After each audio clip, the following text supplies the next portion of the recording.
1960 से पहले दुबई एक फिशिंग का विलेज था,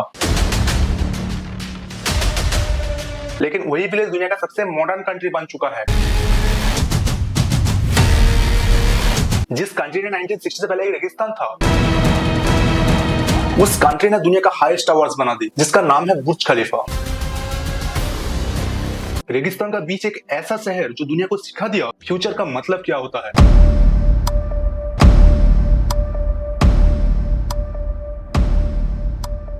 दुबई आज जितना मॉडर्न और लग्जरियस है, 1960 से पहले दुबई एक छोटा रेगिस्तानी शहर था। ना कोई स्काईस्क्रैपर्स, ना कोई सीमेंट का घर, ना कोई एसी, ना कोई इलेक्ट्रिसिटी। मैक्सिमम लोग मिट्टी और पाम ट्री से बने छोटे छोटे घरों में रहते थे, जिसे हम बरसते हाउस कहते हैं।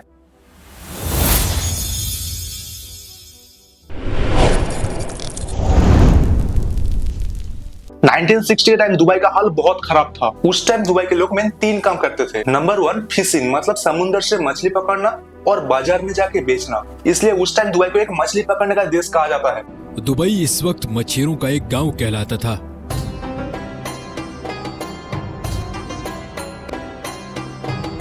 नंबर 2 पेयर डाइविंग, मतलब मोती निकालना। ये उस टाइम का सबसे इंपॉर्टेंट जॉब था। बिना ऑक्सीजन सिलेंडर के समुद्र के अंदर जाते और मोती निकालते, फिर बाजार में जाके बेचते थे। मोती निकालना बहुत डेंजरस है, बहुत लो इनकम और साथ में जान का भी रिस्क है। यहाँ से मछेरे समंदर की गहराइयों से मोती निकालते और उन्हें बेचते। उस वक्त मोती दुबई की मईशत का सबसे बड़ा जरिया थे। और तीसरा सोर्स ऑफ इनकम था ट्रेडिंग, मतलब ईरान, ओमान और इंडिया से सामान लाते और दुबई में बेचते थे। दुबई एक छोटा सा ट्रेडिंग हब था, लेकिन कोई रिच सिटी नहीं। दुबई के टेम्परेचर बहुत हाई होता था, दिन में बाहर निकलना बहुत मुश्किल था, रात में भी गर्मी होती थी और सनस्टॉर्म तो नॉर्मल बात थी। कुछ जगह मिट्टी की रस्ती थी, पर अर्बन रोड ऑलमोस्ट नहीं था। दुबई तब एक गरीब कोस्टल सेटलमेंट था, जिसका नाम दुनिया की मैप में मुश्किल से मिलता था। दुबई में सबसे बड़ी प्रॉब्लम थी पानी। ना कोई रिवर, ना कोई लेक, ना कोई ग्राउंड वाटर सिस्टम। पीने के पानी को बहुत दूर से लाना पड़ता था, या बारिश के पानी को कलेक्ट करना होता था, या समुद्र की पानी को बॉयल करके यूज किया जाता था। आज जहाँ वाटर सिस्टम चलती है, वहाँ का भी एक बकेट पानी भी लग्जरी थी। उस टाइम दुबई का लाइफस्टाइल बहुत सिंपल था। सुबह फिशिंग करना, दोपहर धूप से खुद को बचाना और शाम के टाइम फैमिली के साथ वक्त बिताना। मतलब उस टाइम दुबई का कोई इंफ्रास्ट्रक्चर नहीं था, सिस्टम बहुत वीक था, रेवेन्यू भी लिमिटेड था। बच्चे स्कूल नहीं जाते थे, ज्यादा लोग लिखना पढ़ना नहीं जानते थे, क्योंकि उस टाइम फैसिलिटी ऑलमोस्ट जीरो था। Schools like this, where the boys learn the Holy Quran by heart, haven't changed in 1000 years. अगर कोई बीमार हो जाए तो उस टाइम पे दवा मिलना भी मुश्किल होता था, क्योंकि उस टाइम दुबई के पास हेल्थ केयर सिस्टम नहीं थी। Overcrowded, forced to compromise. So we have gotten sort of used to it over the years, so that now we're together. It's their hard luck if they can't have the. उस time oil का कोई अता पता नहीं था। 1960 के बाद Dubai का नसीब बदल गया। 1966 एक ऐसा साल जिसने दुबई का किस्मत बदल दी। 1966 में दुबई को पहली बार ऑयल मिला।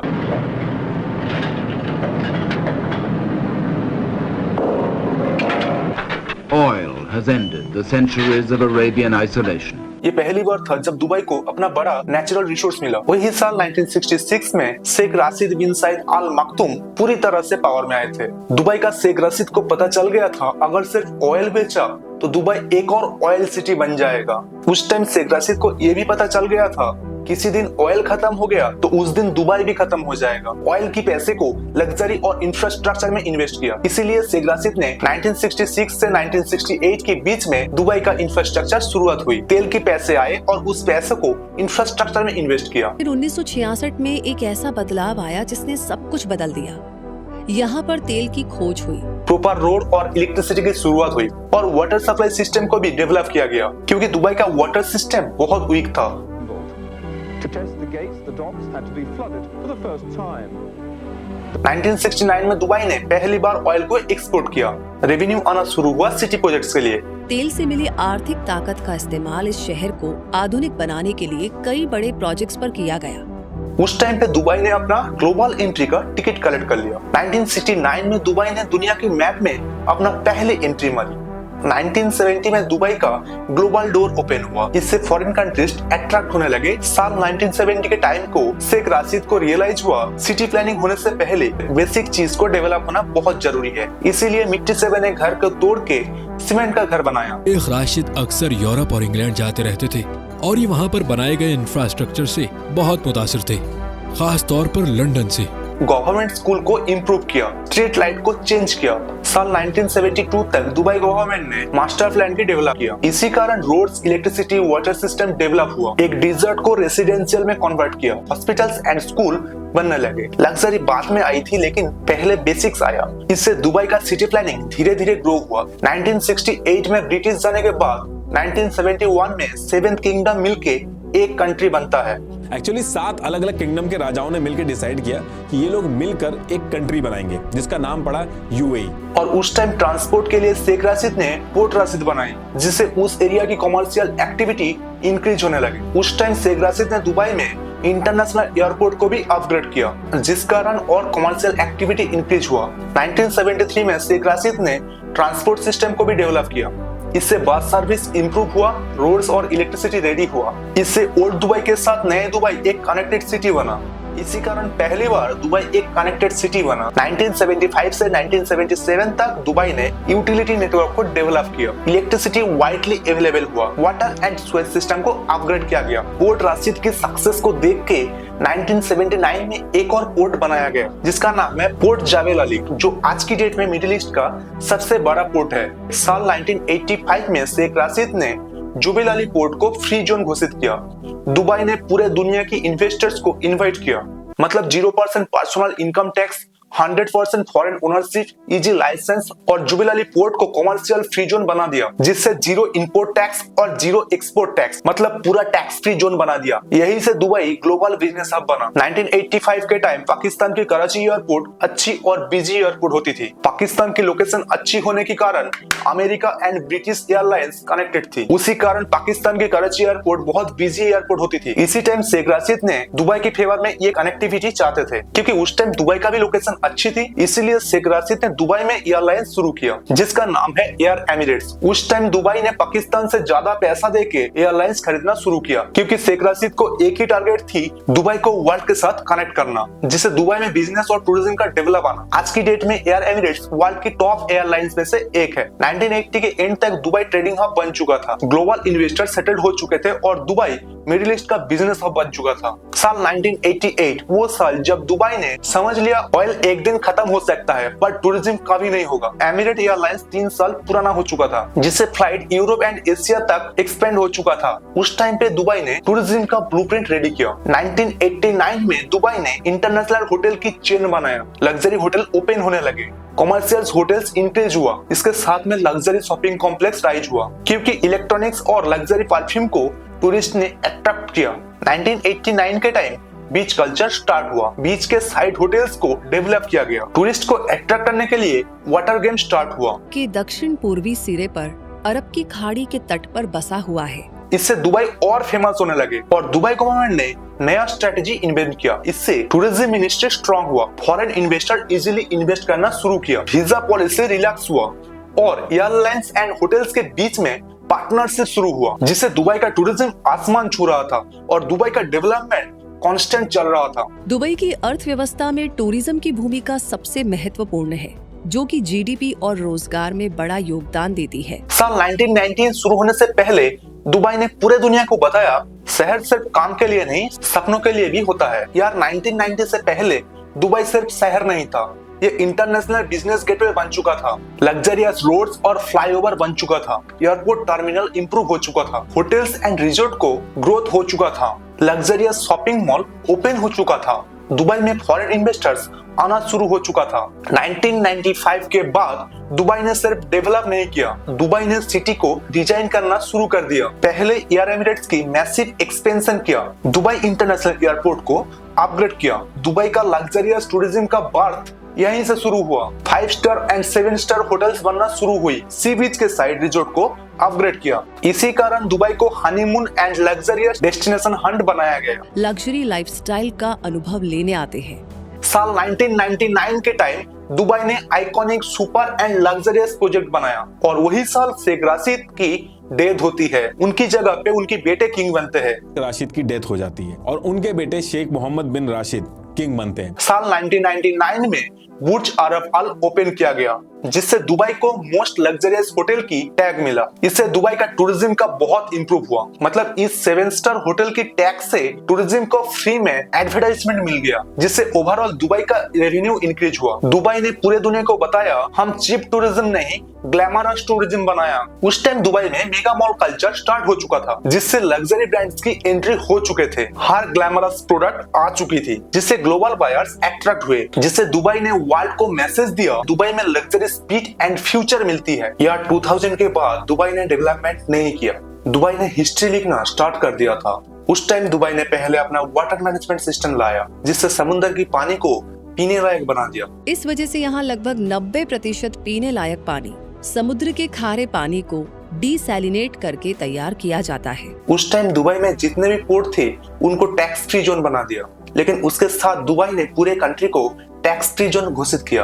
साल 2001 से 2005 के टाइम दुबई ने वर्ल्ड का आर्टिफिशियल आइलैंड लॉन्च किया, जिसका नाम है Palm Jumeirah. Palm Jumeirah palm tree जैसा डिजाइन है, जिसका मेन एंट्री पे मॉल्स एंड अपार्टमेंट है, उसके पास luxury villa and private beaches. Palm Jumeirah 560 hectare area में है। इस क्षेत्रफल में दुबई के पाम जुमेराह और द वर्ल्ड आइलैंड्स जैसे कृत्रिम द्वीप शामिल नहीं है, क्योंकि ये द्वीप प्राकृतिक रूप से मौजूद नहीं थे। या 2002 के टाइम दुबई का लोकेशन अच्छे होने लगे थे, फॉरेनर को दुबई पसंद होने लगे, और उस टाइम दुबई गवर्नमेंट ने फॉरेनर्स को प्रॉपर्टी खरीदने का परमिशन देना स्टार्ट किया। इससे दुबई का कमर्शियल एंड टूरिज्म इंप्रूव हुआ। इससे दुबई वर्ल्ड का फास्टेस्ट ग्रोइंग सिटी बन चुका था। फॉरेन इन्वेस्ट से दुबई को ह्यूज कंस्ट्रक्शन कैपिटल मिला। इससे टूरिज्म सुपर पावर में आए थे और दुबई को मेगा प्रोजेक्ट आइडेंटिटी मिल चुका था। और उस टाइम दुबई ने दुनिया का टॉलेस्ट बिल्डिंग बुर्ज खलीफा का प्लान किया। 6 जनवरी 2004 में दुबई का बुर्ज खलीफा फाउंडेशन शुरू हुआ था। It will be the tallest structure that mankind has ever built on the face of the planet. साल 2004 की एंड तक दुनिया का हाईएस्ट बिल्डिंग थी तेपेई 101, जो 501 मीटर से थोड़ा ज्यादा ऊंचाई पे था। दुबई का टारगेट था उससे ज्यादा ऊंचाई पे number 1 tallest building banana. Design a tower that's 550 meters, which would have been just slightly taller than the world record holder at that time, which is Taipei 101. First tallest and second tallest building के बीच में difference थी 62%। लगभग 5 साल के बाद 1 अक्टूबर 2009 में construction खत्म हुआ। इस पूरे बिल्डिंग को बनाने के लिए दुबई को $1.5 बिलियन की खर्चा हुआ था। जिस पर्पस से बुर्ज खलीफा को ओपन किया गया वो पर्पस सक्सेसफुल हुआ, जिससे रियल एस्टेट प्राइस टॉप में चला गया। इन्वेस्टर्स को और ज्यादा ट्रस्ट मिला और इससे प्रॉपर्टी की वैल्यू डबल से भी ज्यादा हो गया था। 2010 में बुर्ज खलीफा ओपन हुआ और बुर्ज खलीफा ने दुबई को डायरेक्ट वर्ल्ड की मैप में टॉप पर ला दिया। दुबई को वर्ल्ड टॉलेस्ट बिल्डिंग का टाइटल मिला, जिससे इंस्टेंट पब्लिसिटी एंड रिस्पेक्ट मिलना शुरू हुआ। टूरिज्म रॉकेट की तरह बूस्ट हुआ। लोग सिर्फ देखने नहीं आए, लग्जरी का एक्सपीरियंस लेने आए और इससे दुबई का रेवेन्यू भी बूस्ट हुआ। टूरिस्ट का स्पेंडिंग टाइम एंड मनी दोनों बढ़ने लगे, जिससे दुबई का बहुत प्रॉफिट हुआ। तब तक दुबई ने एक मैसेज दे चुका था, दुबई एक डिजर्ट नेशन नहीं, दुबई एक world top luxurious commercial and tourism city बन चुका था। साल 2008 जब दुबई आसमान छू रहा था, तब नीचे से जमीन खिसक रही थी, क्योंकि दुबई में ग्लोबल फाइनेंशियल क्राइसिस का असर पड़ा। अमेरिका में सबप्राइम मॉर्टगेज क्राइसिस हुआ, लेमन ब्रदर्स कोलैप्स हो चुके थे और दुनिया की बैंक सीज होने लगे थे, जिससे फॉरेन इन्वेस्टर्स पैसे विड्रॉल करना शुरू कर दिया। प्रॉपर्टी का प्राइस 45 to 60% तक गिरा। कंस्ट्रक्शन रुक चुका था, डेवलपर्स बैंकक्रप्ट हो चुके थे, डॉलर्स की वैल्यू गिरना स्टार्ट हो चुका था और इससे इन्वेस्टर्स की कॉन्फिडेंस हिल चुका था। शहर ऊपर से चमक रहा था पर अंदर से दर्द में था, जिससे दुबई का ब्रांड इमेज डैमेज हो चुका था। साल 2009 जब पूरे दुनिया मान लिया था दुबई खत्म होने वाला है, तब अबू धाबी ने दुबई को $1 बिलियन की फंड सपोर्ट किया, दुबई में लिक्विडिटी इंजेक्ट किया। उस टाइम दुबई गवर्नमेंट ने बहुत सारे चेंजेस लाए। प्रॉपर्टी लॉ स्ट्रांग हो चुका था, developers regulation, bank reform, transparent project approval, visa and employment policy change हुआ। दुबई गवर्नमेंट को पहली बार पता चला लग्जरी से ज्यादा डिसिप्लिन चाहिए। इस डिसिप्लिन की वजह से दुबई ने कमबैक किया, टूरिज्म का रिवाइवल हुआ, रियल एस्टेट स्टेबलाइज हुआ, फॉरेन इन्वेस्टर्स की कॉन्फिडेंस लौट आया, जिससे दुबई ने लॉन्ग टर्म इंपैक्ट किया। Number 1 Dubai become a financial mature. Number 2 technology में फोकस्ड किया। नंबर 3 बैंकिंग चेंजेस लाया, मतलब दुबई डिस्ट्रॉयड नहीं हुआ, एक सॉफ्टवेयर अपडेट हुआ।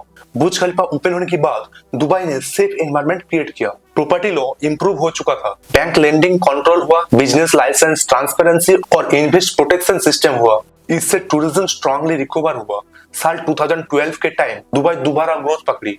न्यू डेवलपर्स एक्टिव हुआ, टूरिज्म भी कमबैक किया। मतलब 2011 में स्टेबलाइजेशन, 2012 में ग्रोथ, 2013 में ग्लोबल कमबैक। या 2012 के बाद दुबई में इंफ्रास्ट्रक्चर ह्यूज एक्सपेंशन हुआ। Number 1 metro extension, number 2 road and flyover modify किया, नंबर 3 न्यू ब्रिज ओपन हुआ, एयरपोर्ट अपग्रेड किया, नंबर 5 स्मार्ट सर्विस लॉन्च हुआ। 2016 के बाद दुबई ने स्मार्ट चेंजेस लाना शुरू कर दिया, जिससे स्मार्ट दुबई लॉन्च किया। मतलब paperless government, AI traffic control. Dubai ने दुनिया को दिखा दिया क्राइसिस के बाद कैसे कमबैक किया जाता है। जब दुबई आसमान छू रहा था तब कहानी में आया एक और ट्विस्ट। वर्ल्ड वाइड कोविड-19 आ चुका था, जिससे दुबई फिर से क्राइसिस में आया। जब दुबई बंद हुई तब दुबई ने अपना रौनक बंद होते देखे। इंटरनेशनल फ्लाइट रुक चुका था, होटल्स खाली होने लगे क्योंकि टूरिस्ट आना बंद हो चुका था, शॉपिंग मॉल कम्प्लीटली क्लोज हो चुका था, कंस्ट्रक्शन स्लो हुआ, टूरिज्म धीरे धीरे जीरो के करीब आ चुका था, जिससे दुबई का टूरिज्म और ट्रैवल रुक चुका था। इससे इकोनॉमिकली दुबई गिरना शुरू हो चुका था। सबसे ज्यादा इंपैक्ट किया airport, hospitality and real estate को। उस टाइम पे गवर्नमेंट ने रिस्पॉन्सिबिलिटी लेना शुरू किया, मास टेस्टिंग, स्ट्रिक्ट सैनिटाइजेशन और क्रिएट किया स्मार्ट लॉकडाउन रूल और एआई से ट्रैकिंग और सेफ्टी प्रोटोकॉल्स। और उसके साथ में इकोनॉमिकली हेल्प भी किया, जितने भी बिजनेस लोन था उनको रिलीफ किया। 2021 के एंड तक दुबई ने वर्ल्ड की टॉप वैक्सीनेटेड सिटी में शामिल हुआ और वर्ल्ड को मैसेज दिया सेफ टूरिज्म इज पॉसिबल। चलो सब कुछ एक चार्ट में देखते हैं। एयरलाइंस कंप्लीटली शटडाउन हो चुका था, रियल एस्टेट डाउन हो चुका था और डिजिटल अपग्रेड हो चुका था। हेल्थ केयर कंप्लीटली स्ट्रांग हो चुका था। कोविड-19 ने दुबई को रोका बट डाउन नहीं किया। जब पूरी दुनिया कोविड के बाद क्राइसिस झेल रहा था, उस टाइम दुबई का होटल और टूरिज्म स्लोली रीओपन हुआ। लेकिन दुबई ने लग्जरी लाइफ के साथ एडवांस टेक्नोलॉजी में भी ध्यान दिया। इमेजिन करो एक ऐसा जगह जहां रोबोटिक डॉक्टर है और स्पेस स्टेशन रियल लगती है, धरती को बचाने का तैयारी करती है, जिसका नाम है दुबई का म्यूजियम ऑफ फ्यूचर। ये कोई नॉर्मल म्यूजियम नहीं, ये वन टाइप ऑफ मशीन है जो आपको ईयर 2070 में ले जाता है। दुबई का museum of future officially open हुआ 22 फरवरी 2022 में। ये सिर्फ म्यूजियम नहीं, ये एक फ्यूचर ऑफ टेक्नोलॉजी को दिखाना है, ह्यूमन लाइफ का फ्यूचर बताना, नेचर को कैसे बचाना जा सकता है वो समझना, space, AI, health and energy का फ्यूचर बताना। जब आप म्यूजियम को बाहर से देखते हो लगता ही नहीं ये कोई बिल्डिंग है, लगता है ये एक जायंट किंग है जहां space station, future technology, human mind and AI robot मिलती है। म्यूजियम का मतलब AI robot, smart doctors and self think system, मतलब कंप्लीटली एडवांस दुबई। या 2022 में इकोनॉमिक बूस्ट के साथ दुबई ने टेक्नोलॉजी इंप्रूव किया, मतलब smart Dubai and money hub, AI government, digital service system, smart ID system, fully facial recognition और साथ में डिजिटल बिजनेस सेंटर बने। 2024 में दुबई ने ग्रीन एंड स्पेस पे इंपैक्ट किया, सोलर सिस्टम को मैसिव अपग्रेड किया, ईवी प्रमोशन हुआ, वाटर रिसाइकलिंग सिस्टम अपग्रेड हुआ और स्पेस मिशन और रिसर्च में इन्वेस्ट किया। या 2025 में दुबई एआई एंड डिजिटल होना शुरू हुआ। इसी तरह से दुबई एक फिशिंग विलेज से वर्ल्ड नंबर 1 लग्जरियस कंट्री बना। लेकिन दुबई में जितना लग्जरी है उतना प्रॉब्लम भी है। दुबई परफेक्ट दिखती है पर हर शाइनी सिटी के पीछे एक डार्क रियलिटी होता है। नंबर 1 वर्कर्स की life. Construction workers, cleaners and drivers को लंबे लंबे शिफ्ट दिया जाता है। 45 to 60 डिग्री में भी काम करना पड़ता था और वर्कर को कम सैलरी दिया जाता है। वर्कर्स को कोई प्राइवेट रूम नहीं दिया जाता था, हर वर्कर्स को रूम शेयर करना पड़ता था। फैमिली से दूर सालों तक रुकना पड़ता है। दुबई ग्लैमरस है पर लग्जरी उनके लिए है जो एफोर्ड कर सकते हैं। Number 2 tax free. 0% tax free मतलब फ्री लाइफ नहीं। सैलरी पे टैक्स नहीं होता था लेकिन जिंदगी बहुत महंगी। High rent, school fees expensive, health care costly, transport and utility high होता था। सैलरी ज्यादा होता है पर सेविंग करना बहुत मुश्किल है। Number 3 job loss equal to visa loss. अगर आपका जॉब चला गया तो आपका वीजा भी कैंसिल हो जाएगा और इससे आपको कंट्री छोड़ना पड़ता है। परमानेंटली फ्यूचर गारंटेड नहीं। Number 4 strict law. Social media पे गलत पोस्ट करना मतलब जेल पे जाना। Alcohol and behaviour strict law. Dubai में फ्रीडम कम मिलता है लेकिन डिसिप्लिन ज्यादा। Reality of rich life. Social media पे super car, sea view flat, बड़े बड़े विला, लेकिन 80% लोग फ्लैट शेयर करके रहते हैं। Number 6 artificial lifestyle. Proper environment नहीं होने के कारण वेजिटेबल को आर्टिफिशियली इंपोर्ट किया जाता है, समुद्र की पानी को पीने लायक बनाया जाता है। नंबर 7, मेंटल प्रेशर, फैमिली से दूर, वर्क प्रेशर हाई और इससे मेंटल प्रेशर भी हाई होता है। दुबई सिर्फ शहर नहीं, एक सपना है, लेकिन हर सपने की एक कीमत होती है। दुबई ड्रीम्स का शहर है, पर हर ड्रीम्स के पीछे कोई ना कोई अपना नींद कुर्बान करती है।